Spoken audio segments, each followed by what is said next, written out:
ये सोचने की बात है कि तेल की तलाश ने मशरिक़ वुस्ता में दहाइयों तक चलने वाले एक तूफान को कैसे जन्म दिया। आइए देखते हैं कि किस तरह एक सुपर पावर की एक कुदरती वसीले की जरूरत ने तारीख का रुख ही मोड़ दिया। कहानी शुरू होती है पहली जंगे अजीम के बाद। एक अमेरिकी कंपनी जिसे काले सोने यानी तेल की तलाश थी, वो पहुंची सऊदी अरब के तपते सहराओं में।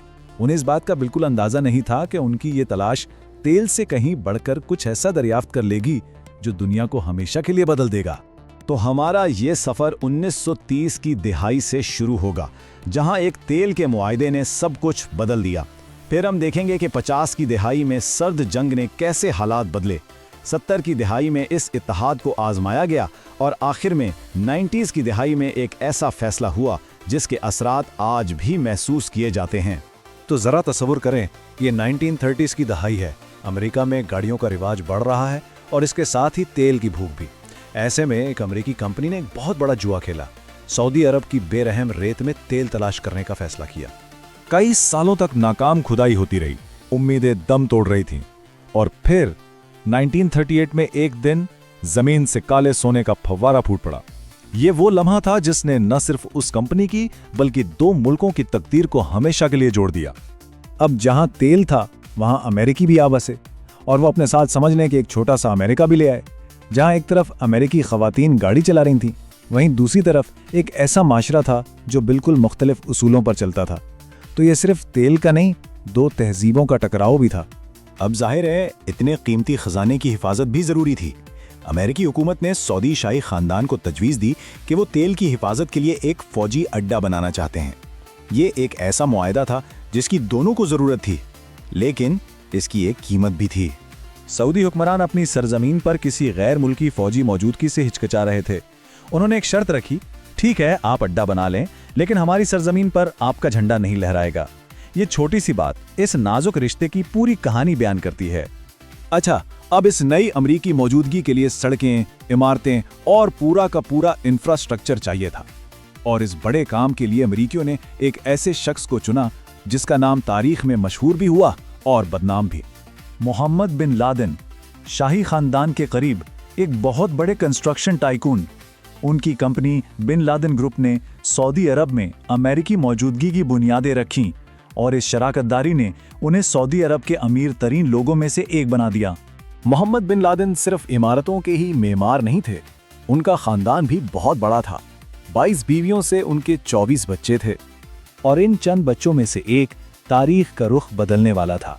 उसका नाम था उसामा। सितम ज़रीफ़ी देखें, जिस खानदान ने अमेरिकी मौजूदगी की तामीर में मदद की, उसी खानदान में उसका सबसे बड़ा दुश्मन पैदा हुआ। अब हम थोड़ा आगे चलते हैं 1950 और 60 की दहाइयों की तरफ। अब अमेरिका और सऊदी अरब का रिश्ता सिर्फ तेल तक महदूद नहीं रहा था। दुनिया बदल रही थी और इस रिश्ते में नई, ज़्यादा खतरनाक चीज़ें शामिल हो रही थीं। अब अमेरिका की दो नई तरजीहात थीं। एक, सर्द जंग में सोवियत यूनियन का मुकाबला करना और दूसरी, मशरिक़ वस्ता में नई बनने वाली रियासत इसराइल की हिमायत। इन दो चीज़ों ने खित्ते की सियासत को मज़ीद पेचीदा बना दिया। और इसी माहौल में वो नौजवान लड़का उसामा बिन लादेन बड़ा हो रहा था। अपने मुक़द्दस वतन में बढ़ती हुई अमेरिकी मौजूदगी उसे एक आंख न भाती। इसके लिए ये अपनी सरजमीन और अपने ईमान की तौहीन थी।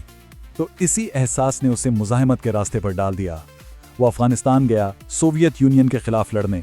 और सितम ज़रीफ़ी ये कि उस जंग में उसे खुफिया तौर पर फंड्स उसी अमेरिका से मिल रहे थे जिससे वो नफरत करता था। इसी जंग ने उसे एक लीडर बनाया और वहीं उसने अल-कायदा की बुनियाद रखी। अब कहानी पहुंचती है 1990 में। एक फैसला कुन मोड़।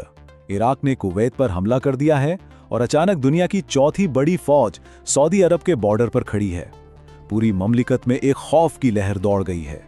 सऊदी शाही खानदान के सामने अब एक ही सवाल था, इस खतरे से मुमलिकत का दिफा कौन करेगा? वो किसकी तरफ देखें, किस पर भरोसा करें? उनके पास दो ऑप्शंस थे। एक तरफ था उसामा बिन लादेन अपने तजुर्बाकार जंगजुओं के साथ जो अभी अभी एक सुपर पावर को शिकस्त देकर आए थे, और दूसरी तरफ थी अमेरिका की नाकाबिले शिकस्त जदीद टेक्नोलॉजी से लेस फौज। उसामा ने मौका गनीमत जाना और शाही खानदान से कहा, हमें दिफा करने दें, हम अपने ईमान के जोर पर इनसे लड़ेंगे और इन्हें अपनी सरजमीन से भगा देंगे।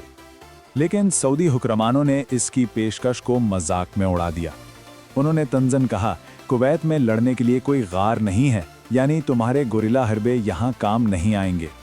ये एक ऐसा इनकार था जो बहुत महंगा पड़ने वाला था। तो फैसला हो गया। सऊदी अरब ने अमरीकियों को चुना।